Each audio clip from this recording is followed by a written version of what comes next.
нэг юм бодлонтой асуудлыг ингээд нэг юм бодлуулах гатал байгаа юм л да. Тэгээ яг зөндөө та хэдийн одоо энэ өмчийнхэн хуулийн элцийнхэн зөндөө ажилтай байгааг чи ойлгож байна. Гэхдээ та нарын цалин аваад хийж байгаа үндсэн ажил шүү дээ. Үндсэн ажил. Энэ баг хангаа мах боловсруулах үйлдвэрийг бол зүгээр орхино гэж байхгүй шүү. Нэг олон ажил дундуур нь ингээд нэг гүйлгээд татан буулгаад ингээд таг болгочихно гэж андуураад ээж болохгүй шүү. Энийг ямар хуулийн байгууллагт хэн хандаж өгсөн юм? Хизээ өгсөн юм? Эргээд энэ байгууллагыг одоо татан буулгалаа гэхэд эзэн хариуцагч нь хэн? Хэн хариуцж явах юм? Субъект нь хэн? Нямбатар юм уу засаг дарга? Хариулт авъя. Бүгд бүтэн одоо энэ өмч нэгэд 2 гаруй тэрбум төгрөгийн өмч гээд ингээд бүртгэгдсэн байна шүү дээ. Тэгээд цаашид одоо яах гэж байгаа? Ямар одоо арга замаар энэ асуудлыг шийдэх гэж байгаа? Та нар энийгээ тодорхой болгоолтоо. Энэ орлогч даваадлаа энэ төр чи одоо ийм бүдүүлэх хариулт өгж болохгүй шүү дээ. Бид нар нэг мөнгө хэмнэх гэж байгаа 3 хүнийх нь юуг нь оронтойг нь одоо байхгүй болгоод ер нь тэр 3 хүн ачаал болсноос болж энэ баг хангаа мах боловсруулах үйлдвэрийг бид нар татан буулгах гэж байгаа юм уу? Юу яриад байгаа? Тэгвэл энэ нийслэлийн өмчит энэ үйлдвэрийн газар бүгдийг татан буулгах. Бүгдийг татан буулгах. Хэдэн зуун тэрбумаар нь ингээд цалинжуулаад ажилуулад явж байгаа үстэй. Нэг ч үр дүнгүй үр ашиггүй байгууллага энэ дотор маш их байгаа шүү дээ. Баг хангаа шиг. Тэгвэл бүгдийг гаргаж ир, бүгдийн жагсаалтыг гаргаж ир тэгвэл бүгдийг татан буулгая. Цалин эмнэх гэж байгаа бол. Ари өөр бодлого байх ёстой, ари өөр тайлбар байх ёстой. Тэгээ энэ хуулийн хэлцийн дарга та шиндээд байна уу? Таны ажил шиндээд байна уу? Та хотын асуудлыг мэдэхгүй байгаад байна уу? Уул нь хуулийн мэргэжлийн өнгө гэж өөрөө чинь сонссон, үнэлсэн юмсан. Тэгээ хариулж байгаа царай нь байж байгаа байдал нь хэнийг доромжилж байгаа юм? Энэ төлөөлөгч нар дунд яг хууль эрх зүйч хүн байхгүй гэж болно. Гэхдээ та нар биднэр ийм асуудлыг ингэж хууль ус шийдвэр гаргуулж штэ. Энэ хэрүү хуулийн байгууллага цаашлаад шүүхтэр очино. Шүүгч нар тодруулна штэ. Нөгөө байгууллага татан буугдчихад байхад хэн энийг татан буулга гэдэг шийдвэр гаргасан юм бэ? Өчнөө үр авлага, өчнөө асуудалтай байхад хэн татан буулга гэдэг шийдвэр гаргасан юм бэ? Иргэдийн урал гэж та нар тайлбарлана. Тэгээ эргээд бид нар тэр шүүгч нарын чинь өмнө эвгүй байдалд орж байгаа байхгүй юу? Хуулиа мэддэггүй. Хууль бас шийдвэр тогтоол гаргадаг гэдэг ийм л асуудалд орно шүү дээ. Цаашаа явах юм бол энийгээ та нар мэдэж гин үү? Мэдж байгаа бол хариулаад. Тайлбар авъя. Төлөөлөгчийн асуултанд хариулъя. Нэгдүгээрт бол энэ өөрөө авлагын асуудал нь үр төлбөрийн асуудал нь шийдэгдсэн. Тэгээ одоо бол ямар нэгэн байгууллагад үр төлбөр байхгүй. Хоёрт бол нийслэлийн засаг дарга нь нийслэлийн иргэдийн төлөөлөгчийн хурлаа зогссон үүргийн хүрээнд өмчийн харилцаа, өмчийн асуудал эрхэлдэг. Нэмээд өмчийн харилцааны газар байгаа нийслэлийн өмчийн харилцааны газар.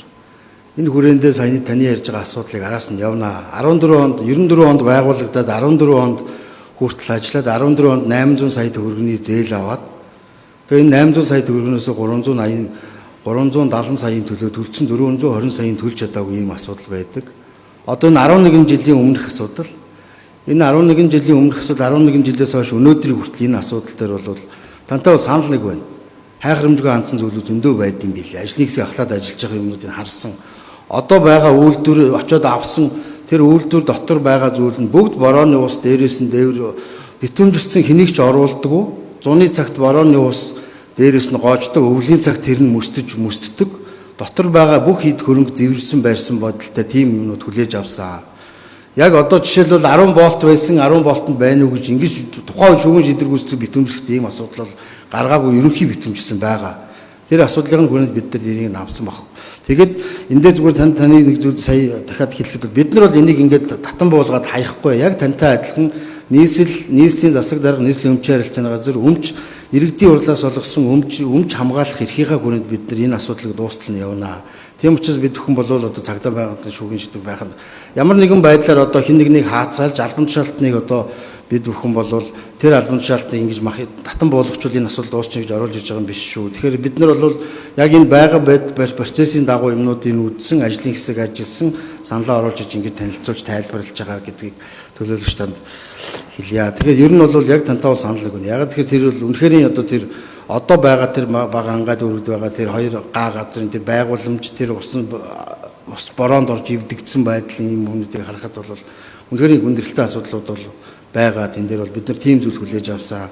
Ажлын хэсэг бол тэгж ажилласан. Тэгээд ажлын хэсэг энэ хүрээндээ энэ зүйлийг оруулж ирж танилцуулж байгаа маа. Тэгээд яг 14 оноос хойш өнөөдрийг хүртэл 760 сая төгрөгийн урсгал зардал энэ байгууллагад өгсөн байгаа. Энэ хооронд битүүмжлэгтэй л байж идэг. Ямар ч арга хэмжээ аваагүй, үүсэх захирлууд нь юу ч хийгээгүй ийм л байдалтай л энэ бид нар харсан. 760 сая төгрөг урсгал зардал 11 жилд өгчөд байж. Тэгээд тэднэр нь бол тэгэхээр одоо энэ цаашдаа ингээд үргэлжлээд явах уу гэхээр бид нөхөн бол өмчийн асуудал хамгаалах эрх нь нийслэлийн засаг дарга өмчийн харилцааны газарт байгаа. Энэ хүрээндээ бид хүн бол энэ асуудлыг цаашд нь хууль шүүхийн байгууллагаар дуустал мохорлоо явах боломж болцоо байна гэж үзээд иргэдийн урлагийн тогтоолыг бол оруулж ирж байна. Сая танилцуулгаар хэлсэн 14 оноос хойш үйл ажиллагаа явуулаагүй байж байгаа. Мах боловсруулах үйлдвэр хэдүүлээ тэгээд ер нь бол төр хувийн хвшилтэд өрсөлдөхгүй гэж байгаа. Тэгээд одоо махны салбар одоо энэ өмнөх ийм салбаруудад төр бол хувийн хвшлийн ажлуудыг хийхгүй л гэдэг л ийм байр суурьтай. Тэгээд 14 оноос хойш үйл ажиллагаа явуулаагүй ингээд зардал гаргаад идэг. Тэгээд бид нар одоо иймэрхүү асуудлуудаас нэг зэгцэл шийдэхгүй бол ингээд цаашаа юм явахгүй шүү дээ. Одоо өнөөдөр байгаа байдал дээр та бүхэн бас түрүүн сонссон баг. Битүүмжлээд ингээд 10 жил болцсон. Байгууллагууд нэг хаалттай байждаг. Тэгээд асуудлын барьж аваа шийдэхээр ингээд хэдүүлээ бас эсрэг энэ тэрүүний ярьж байгаа тэр би бацаг төлөөлөгчтэй санал нийлж байна. Хэдүүлээ шаардлагатай бол энэ дээр өмнөх байсан юм дээр дахид сонсгол хийж болно шүү дээ. Дуудаад өмнөх үйл ажиллагааны ерөөсөө үеийн удирдлагууд нь юу хийжсэн ингээд тэгээ нэг хуулийн байгууллагаар шалгуулад ингээд явж байна. Бид нар өнөөдөр энэ баганга мах боловсруулах үйлдвэрийн хувьд бол ингээд 10 жил үйл ажиллагаа нь ингээд хаагдцсан, битүүмжилсэн, 3 хүн дээр урсгал зардал гараад идэг. Энийг л өнөөдөр татан буулгах хэрэгтэй авъя гэж байгаа шүү дээ. Энэ маш ноцтой асуудал шүү дээ. Баганга Улаанбаатар хотын нэг дүүрэг анх ямар зорилгоор энэ үйлдвэрийг байгуулсан юм? Мах боловсруулах гэдэг айгүй ойлгомжтой нэр томьёотой байхгүй. Өөрийн гэсэн байр савтаа, газартаа тэр итгэл тоног төхөөрөмжтэй үйл ажиллагаагийн өргөжүүлээгээд ингээд менежментийн одоо тэр ажил ингээд төлөвлөө зохион байгуулад тэгээд 2010 оноос хойш нийслэл энэ байгууллагт урсгал зардал болон ингээд зардлуудын шийдэд ингээд явсан байгаа байхгүй тодорхой түвшинд. Тэгээ энэ хүртэл одоо эн чинь хэдэн жил болчихоо 2010 оноос хойш өнөөдрийг хүртэл гэдэг чинь 15 жилийн хугацаанд ямар үр дүн өгсөн бидэрт ямар одоо өр өгөөж өгсөн. Тэгээ өнөөдөр яагаад бид нар буулах болсон? Зүгээр нэг захирал нэгтлэн нейровч гэдэг юм нэг 3 хүний зардал бид нар энэ чинь ингээд тогтмол зардлын ингээд цалингийн өгөөд байна. Одоо татан буулгая гэдэг. Ийм өрөвдөлтөө юм ярьж болохгүй. Энэ бүхэл бүтэн нийслэлийн одоо өмчт байгуулга байна шүү дээ. Тэгээ ингээд дотор нь зөндөө хулгай зилгээ гарцсан. Маш олон ийм ноцтой асуудлууд энэ чинь байна шүү дээ. Тэгээ ганцхан энэ баг ханга мах боловсруулах үйлдвэрээр зогсохгүй энэний цаана өөр ямар ийм байгууллагууд байгаа бид нар бас мэдэхгүй байгаа. Тэгээ энэ их муу жишг болно шүү. Муу жишг болно шүү. Тэгэл нэг үйл ажиллагаа нь явахгүй, ашиггүй алдаг одоо ийм юугүй байгаад байна, үр дүнгүй ажиллаад байна гэд байгуулсан үйлдвэрүүдэд бид нар татан буулгаад их юм уу нэг нэгээр нь. Тэгээ анхны зорилго нь юу байсан юм? Тэгээ яагаад тэр зорилготой хүрээгүй юм? Тэгээ 2010 оноос хойш өнөөдрийг хүртэл тэгвэл энэ зүгээр татвар төлөгч нарын мөнгийг зүгээр л бид нар ингээд нэг энэ байгууллага руу өгөөл хүн цалинжуулаад яваад исэн юм уу? Энэ өдөртөжсэн улсууд нь ямар хариуцлага хүлээх юм? Өдөртөж байхдаа ямар үр дүн гаргасан юм? Хотын иргэдэд хэрэгтэй, татвар төлөгч нарт хэрэгтэй ямар үр дүнд хүрсэн юм? Тэр энтрийг яагаад ярихгүй байгаа юм? Энэ айгүй чухал хамгийн чухал асуудал нь тэр шүү дээ. Хүнд бид нар цалин өгөөд ажилуулж байгаа бол тэр хүн заавал үр өгөөжийг бий болгох ёстой шүү дээ. Тэгэхгүй ингээд зүгээр татан буулгана гэдээ ингээд ярьж байгаа юм. Зүгээр ийм саналтай байна. Наад тэр сул цалин өгөөд байгаа бол тэр сул цалин аваад байгаа ямар ч үр дүн гаргахгүй байгаа нөхдүүдийн чөлөөлчих. Энэ байгууллага байжиг. Байгууллагыг байлгаж байгаад бид нар энэ хууль шүүхийн байгууллага холбогдох газрууд нь хандаж явмаар байна. Тэгээ одоо байгаа энэ нэг нөхдүүдтэй хариуцлага тооцоод өнгөрөх биш. Өмнө нь хідэн дарга яаж солигдсон юм? Дарга хийх хугацаанд ямар хулгай хийсэн юм? Юуг нь алга болгосон юм? Ямар буруутай үйл ажиллагаанууд явуулсан юм? Тэр болгоныг ингэж ухад гаргаж ирмээр байна.